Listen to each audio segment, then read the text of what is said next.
Okay, so we are going to put a new toilet seat on our existing toilet. The last one broke after a few years of kids slamming or jumping on the thing or whatever they're doing. So my wife went and bought a solid elongated toilet seat. You want to make sure you get an elongated if the bowl is elongated or a round if it is round. And then you can choose whatever color or design you want. We went with white because the toilet seat is white.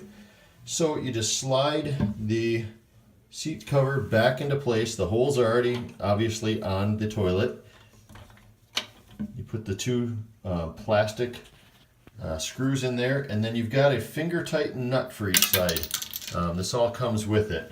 So I will pause and try and get the underside view. Okay, so it's not always fun to be underneath the toilet, but here's the bolt or the screw sticking through the bottom. And then I will show you what it looks like when you're tightening the bolt or the nut onto the bolt. So what you'll need also is a screwdriver, and I've already tightened them from the bottom. What I do is just hold on to that nut from the bottom because it's got that wing. It's really easy. And then so you hold it with one hand, and then you use a screwdriver or either a Phillips or a small flathead because it will fit in there, and then you tighten it down while you're holding the bottom. Make sure you do not over tighten because everything is plastic. This is plastic, the bolt is plastic, and the nut is plastic.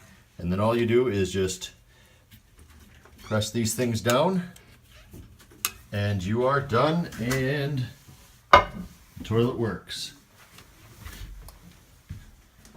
And there you go.